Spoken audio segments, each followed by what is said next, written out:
नमस्कार दोस्तों, स्वागत है आप सबका आपके अपने यूट्यूब चैनल यूनिक स्टडी 360 में। तो दोस्तों, आज से हम अपना एक नया कोर्स लॉन्च कर रहे हैं केमिस्ट्री का। आज हमारा केमिस्ट्री का पहला लेक्चर होगा और ये जो केमिस्ट्री का कोर्स लॉन्च हो रहा है दोस्तों, ये बिल्कुल फ्री ऑफ कॉस्ट है।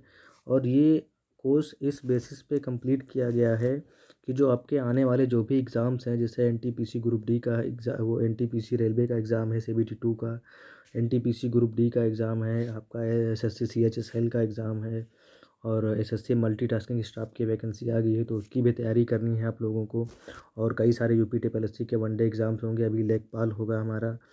और जो भी रिकॉग्निशन साइकिल में जो आने वाले एग्ज़ाम हैं, उन सब की तैयारी के मद्देनज़र रखते हुए ये जो हमारा जो कोर्स बनाया गया है, ये जो कंटेंट बनाया गया है केमिस्ट्री का, ये बिल्कुल ऑथेंटिक कंटेंट है। पिछले 5-6 सालों के पेपर को एनालाइज़ किया गया है, कैसे कहाँ से क्वेश्चन उठाए जाते हैं, उन सब चीज़ों को इंक्लूड किया गया है और एक वेल मेंटेन कोर्स तैयार किया गया जो आपको बिल्कुल फ्री मिलेगा दोस्तों। और इस बात का वादा है कि जो पेड कंटेंट आप पढ़ते हैं, उससे कहीं बेहतर आपको ये फ्री कंटेंट मिलेगा। बस आपको क्या करना है, मेहनत और लगन से पढ़ना है इसको। बस कोई भी फ़ी भी पेमेंट नहीं करना है आपको। पर डे एक लेक्चर मिलेगा केमिस्ट्री का और बहुत ज़्यादा दिन नहीं, बस ये केमिस्ट्री हम आपकी 20 से 25 दिन में इस केमिस्ट्री को एंड करेंगे। उसके बाद हम नेक्स्ट टॉपिक स्टार्ट करेंगे, नेक्स्ट सब्जेक्ट स्टार्ट करेंगे। और जब तक आने वाले साइकिल में जो भी एग्ज़ाम्स हैं, उन सबको सिलेबस के देखते हुए है, जो भी एग्ज़ाम आपके पास आते जाएंगे, उस हिसाब से आपका जो कोर्स है वो ख़त्म होता रहेगा। उसके बाद जो भी मेंटेन थ्योरी आप पढ़ेंगे, उस मेंटेन थ्योरी को रिवीजन के लिए आपको पर डे 20 क्वेश्चन का टेस्ट दिया जाएगा।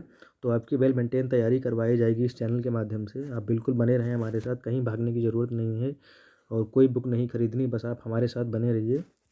बस हमें आपका जो है साथ चाहिए। जितना आप इसको शेयर करेंगे दोस्तों के साथ, वीडियो को रीच मिलेगा, उससे उतना हमें मोटिवेशन मिलेगा और हमें आपसे कुछ नहीं चाहिए दोस्तों। तो चलिए स्टार्ट करते हैं अपना आज का लेक्चर, जो हम केमिस्ट्री का पहला लेक्चर है, पदार्थ का वर्गीकरण। वैसे जो हमारा लेक्चर है आज का, ये एक इंट्रोडक्टरी लेक्चर। इसमें आपको हम कुछ ज़्यादा नहीं पढ़ाएंगे, बस आपको थोड़ा पदार्थों का वर्गीकरण बताएंगे, आपसे कुछ अपना जो हम कुछ बातें रखनी चाहते हैं वो बताएंगे। तो चलिए दोस्तों स्टार्ट करते हैं आज का अपना जो है पदार्थों का वर्गीकरण। सबसे पहले हम जानेंगे कि पदार्थ होता क्या है। तो जो पदार्थ होता है, इसको हम इंग्लिश में मैटर कहते हैं। और मैटर क्या होता है, जिन चीज़ों को हम छू के महसूस कर सकते हैं, जिनमें कुछ भार होता है। और जो पदार्थ जो वो होता है जिसमें कुछ भार होता है और जो स्थान घेरता है, तो वो सारी चीज़ें पदार्थ, जैसे कुर्सी मेज हुई, चारपाई हुआ, तखत हुआ, हमारा स्टूल हुआ, बैठने का काउंटर हुआ, लैपटॉप हुआ, मोबाइल हुआ, पीसी हुआ, सारी क्या ये सब चीज़ें पदार्थ हैं, क्योंकि वो स्थान घेरती हैं और उनमें क्या होता है, उनमें भार होता है। बस जो हमारी लाइट होती है, प्रकाश, वो स्थान तो घेरता है, उसमें वेट नहीं होता, इसलिए उसे हम पदार्थ नहीं कहते हैं। और पदार्थों का वर्गीकरण का मतलब क्या होता है, पदार्थों का बंटवारा अलग अलग बेसिस पे पदार्थों के जो बांटने की प्रक्रिया है, उसे हम पदार्थों का वर्गीकरण कहते हैं।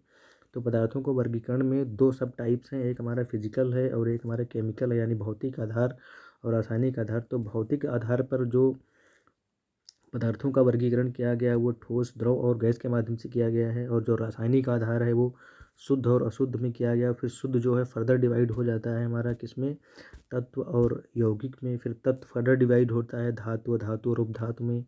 फिर हमारा जो यौगिक है, वो फिर सब डिवीज़न होता है कार्बनिक और अकार्बनिक में।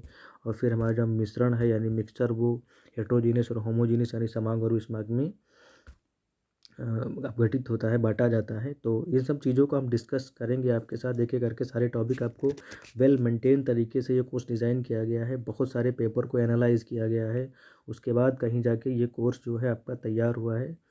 और मैं तो कहूँगा दोस्तों, अगर आपने 2500 लेक्चर इस कोर्स के देख लिए, तो आपको फिर से केमिस्ट्री पढ़ने की कोई ज़रूरत नहीं पड़ेगी। बस आपसे यही है कि वीडियो देखते समय आप वीडियो के 60 नोट्स ज़रूर बनाएं, पूरा लिखने के चक्कर में ना पड़े, 60 नोट्स बनाएं और वीडियो को देखने के बाद उन्हें 2 बार रिवाइज़ करें। बस उसके बाद आपको दोबारा फिर कभी केमिस्ट्री पढ़ने की ज़रूरत नहीं पड़ेगी। ये हमारा वादा है दोस्तों आपसे। बस आप विश्वास बनाइए रखिए, आपको इस चैनल के माध्यम से आपको सारे सब्जेक्ट फ्री ऑफ कॉस्ट मिलेंगे, ऑथेंटिक कंटेंट मिलेगा। पढ़ने के बाद जब आप एग्ज़ाम में बैठेंगे, तो आपको लगेगा कि हाँ, हमने कहीं से पढ़ा था।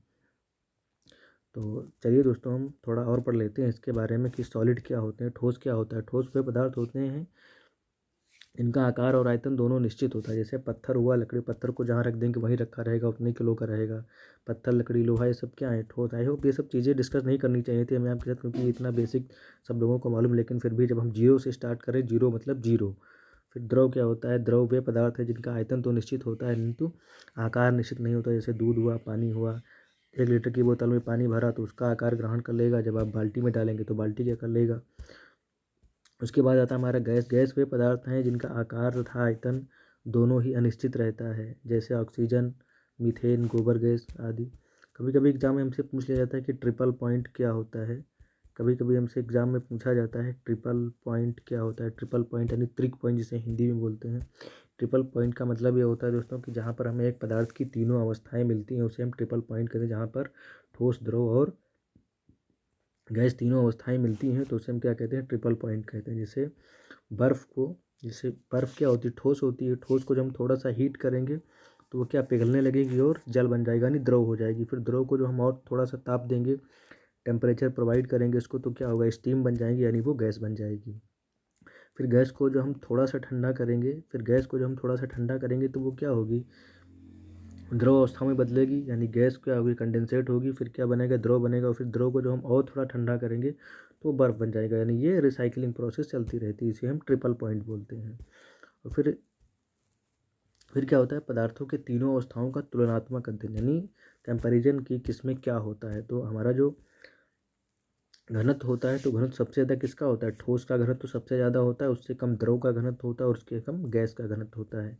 उसके बाद आता है आणविक आकर्षण बल यानी इंट्रामॉलिक्यूलर फोर्स। जो इंट्रामॉलिक्यूलर फोर्स होता है वो ठोस के अणुओं के बीच में ज़्यादा होता है, क्योंकि ठोस के अणुओं के बीच में इंट्रामॉलिक्यूलर फोर्स अगर ज़्यादा नहीं होगा तो ये आपस में बंधे नहीं रहेंगे। इंट्रामॉलिक्यूलर फोर्स का मतलब होता है कि जो छोटे छोटे पार्टिकल मिल के बने हुए एक बड़े भाग को बनाया है उन पार्टिकल ने, तो वो पार्टिकल आपस में कितनी मजबूती से बंधे हुए हैं उसे हम इंट्रामॉलिक्यूलर फोर्स कहते हैं। तो इंट्रामॉलिक्यूलर फोर्स क्यों ठोसों में सबसे ज़्यादा होता है, ठोस में सबसे ज़्यादा होता है, उसके बाद द्रव में होता है और उसके बाद गैस में होता है।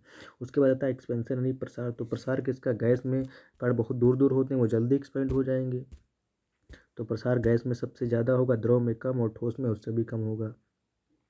डिफ्यूजन क्या होता है, प्रसार जो होता है वो एक डायरेक्शन में होता है, और जो डिफ्यूजन होता है, डिफ्यूजन का मतलब है चारों तरफ भागना, यानी पदार्थ जो कण होते हैं वो चारों तरफ भागने लगते हैं। तो सबसे ज़्यादा गैस में है, उसके बाद द्रव में, उसके बाद ठोस में आते हैं।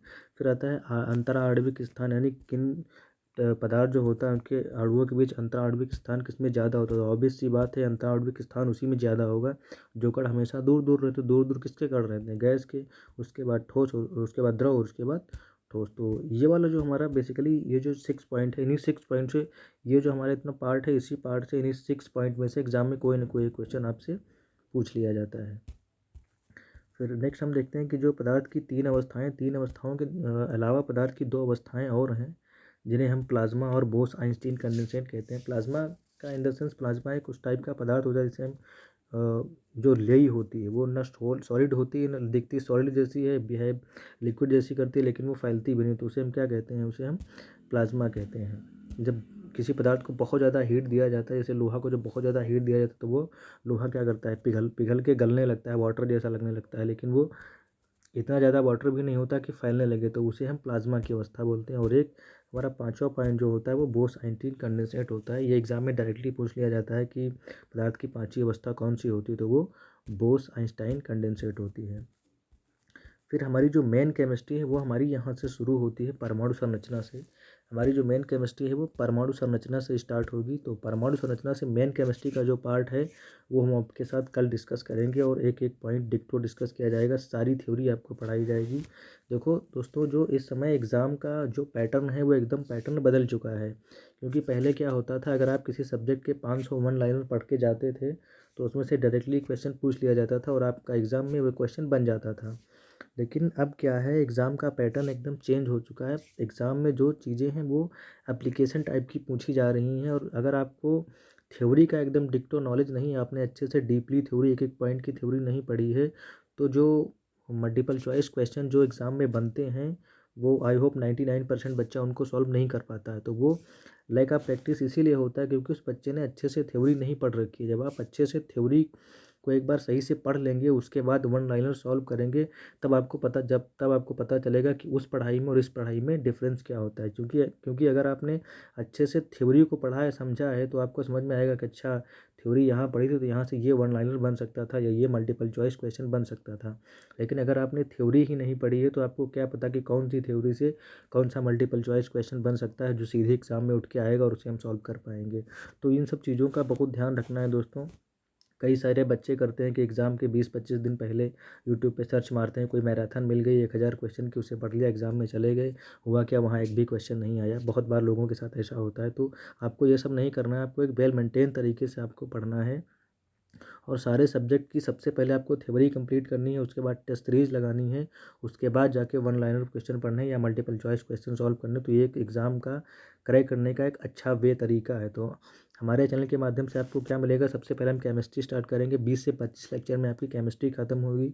उसके बाद केमिस्ट्री की टेस्ट सीरीज चलेगी 20 से 25 दिन, एक लेक्चर उसी बाद पैरेलल आपके साथ फिजिक्स से स्टार्ट कर दी जाएगी। जैसे केमिस्ट्री आपको वेल मेंटेन तरीके से थ्योरी पढ़ाई जाएगी, वैसे बहुत अच्छे से भी केमिस्ट्री हमारी फिजिक्स का भी कोर्स तैयार कर रहा है। जो अभी हमारे जो कोर्स बनाने वाले लोग हैं वो भी कोर्स बना रहे हैं। अच्छा कंटेंट ला के उसको कंपाइल किया जा रहा है। प्रीवियस ईयर के पेपर पे कौन से क्वेश्चन कैसे बने थे, कौन से एग्ज़ाम में क्या कैसे पूछा जाता है, उन सब चीज़ों को एनालाइज करके फिर से एक हम फिज़िक्स का कोर्स तैयार कर रहे हैं। तो जैसे जैसे हमारा कोर्स ख़त्म होगा उसके बाद हम तुरंत फिज़िक्स का स्टार्ट करेंगे। उसके बाद हम बायोलॉजी हमने काफ़ी हद तक आपको पढ़ा रखी है। अगर आपने बायोलॉजी नहीं पढ़ी है तो प्लेलिस्ट में जाके बायोलॉजी के बहुत सारे अच्छे अच्छे लेक्चर पढ़े हुए हैं, उनको पढ़ लीजिए। और नहीं तो हम अभी बायोलॉजी फिर से स्टार्ट करेंगे। बायोलॉजी को थ्योरेटिकल तरीके से 5-10 लेक्चर में बायोलॉजी को अच्छे तरीके से फिर ख़त्म किया जाएगा। फिर उसके बाद करंट और स्टैटिक जीके आपको पढ़ाया जाएगा, यानी एग्ज़ाम की फुल डू तैयारी आपको कराई जाएगी और एक अच्छे अच्छे कंटेंट के साथ कराई जाएगी। आपको लगेगा कि हाँ, कंटेंट पढ़ के गए थे तो हमारा कुछ लाभ हुआ है, हमें लगा कि हाँ हमने कुछ पढ़ा है। वैसे चैनल तो बहुत सारे हैं, बहुत सारे लोग हज़ारों रुपए के कोर्स बेचते हैं, फिर भी बच्चे का कुछ भी भला नहीं होता है। तो आपको ऐसा कुछ नहीं करना है, आपको एक भी रुपया नहीं खर्च करना है, लेकिन आपको कंटेंट ऑथेंटिक मिलेगा। अब आप पढ़ के जाएंगे तो आपको लगेगा कि हाँ हमको किसी ने पढ़ाया था और हमने एग्ज़ाम में क्वेश्चन बनाए हैं। तो दोस्तों, अगर आपको फ्यूचर ब्राइट करना है, एग्ज़ाम में नंबर लाने हैं, परसेंटेज लाना है, एग्ज़ाम को क्रैक करना है, तो यूनिक स्टडी 360 के साथ ज़रूर जुड़िए।